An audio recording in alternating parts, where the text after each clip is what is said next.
Today I'm going to be doing something that I kind of just learned and something I'm super excited about, but I'm going to show you how I make my own patterns for Cricut die cuts. I am way too broke to be affording Cricut access, no matter how inexpensive some of it may be.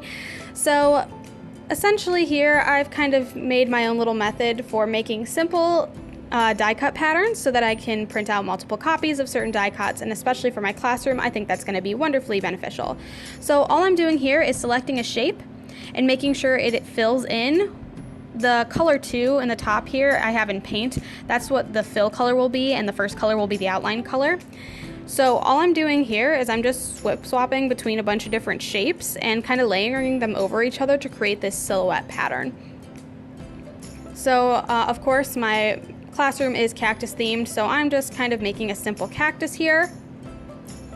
I'm using some ovals to kind of create those shapes, and I guess the little block part at the bottom would be the pot, I suppose. This is actually the second one of these that I tried to film. The first one that I tried to film didn't go so hot. For some reason my screen recorder hyperlapsed through the whole thing, and it was only a 2-second long clip, and it was very difficult for me to put a voiceover over that. So this is pretty much how that works. It's relatively simple. You can also kind of create outlines with the line tool and then fill it in on your own using the fill tool, which is exactly what I'm kind of going to be doing here. I'm just going to kind of show you guys like a diamond shape. Now, what's important to note is that whenever you put this in the Cricut Design Studio, it's going to come out as whatever is the white space is going to be white space. It's going to be kind of see-through. So here I'm creating this diamond shape, which looks nice and simple, and I'm going to be going up to the fill tool pretty shortly. There we go, found it. And I'm filling that in. So obviously you could print that out and then kind of color over whatever your die cut is to make it look like a diamond, or if you're feeling fancy, you can take some white and just kind of create those lines that you would normally create. What's important is to make sure that they don't separate your piece, of course. So you'll see that I have a little bit of black left over on either side of that first line that I made, and I'm allowing for there to be black pretty much everywhere else, so that when this cuts out, it's actually going to cut out those white parts, and I can place that diamond shape on basically anything that I want, and you can see right through those white pieces. All the detail is essentially already in there for you, which I think is pretty convenient. Next things next, you're actually going to want to save it as, and you want to make sure that you are saving it as a PNG file. That is what the Cricut Design Studio will actually take when you upload it. So make sure that that is how it's done, and just hit save. Finally, we are going to go into the Cricut Design Studio. You're going to hit this upload button in the bottom corner, and then upload an image. Browse for your image, and you can select that PNG file that you used. I am going to be selecting the one that I made originally for this because I still think it's cute, and I do actually want to make it. So you're going to select the simple option. Click on the white background, that's what's going to delete it, and you're going to want to make sure it has that little checkerboard pattern in the back, and hit save as a cut image. You can name it whatever you want, and you can basically pull it back up into your Cricut machine and print it out, or cut it out rather, whenever you want.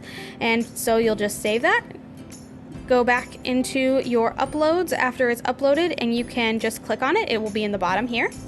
So here I am clicking on it, insert the image, and it will insert it onto your board. I'm going to be resizing this here to about 3 inches. And once I have it to the size that I like, I'm just going to go over and hit the Make It button, and that is how you will be cutting it out.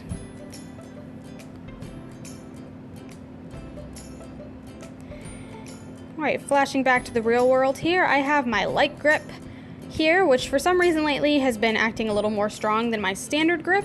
Maybe it's because I haven't used it as much, I don't know. But I just have this simple piece of black paper here that I'm going to use to kind of cut out this sample and show you how it works. Make sure it's nice and flat. You can use that kind of scraper that they sell to do that.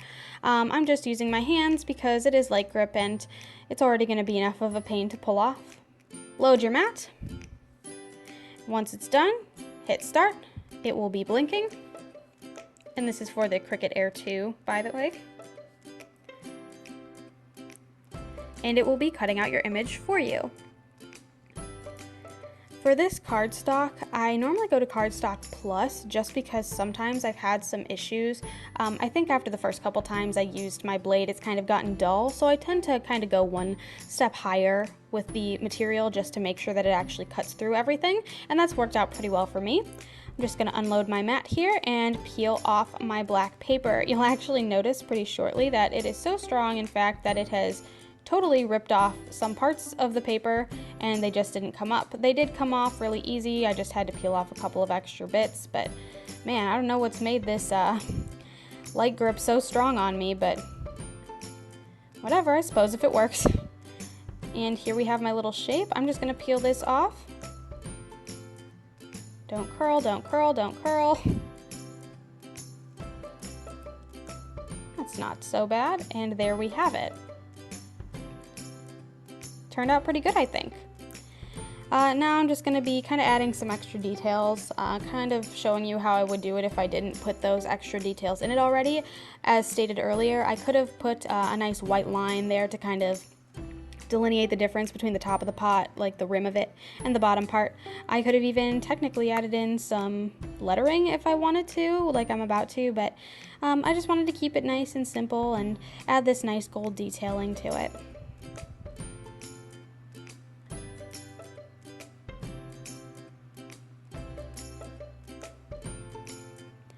There's something so relaxing to me about watching people color or coloring myself. I don't know what it is, I just actually really enjoy it. And that's pretty much what this looks like. So yeah, I hope this actually helped some of you kind of get an idea on how to create some of your own pieces for your Cricut and add whatever you need to add to your designs and die cut whatever you want. I don't know, I hope that you guys found this helpful. I thought it was really helpful when I first learned how to do it, so I just decided I would share. If you like what you saw, feel free to like and subscribe the video, and I will actually be here again on Sunday at noon, as I always am, with another fun and budget-friendly craft idea. So thanks so much for watching, and I'll see you next time. Bye bye.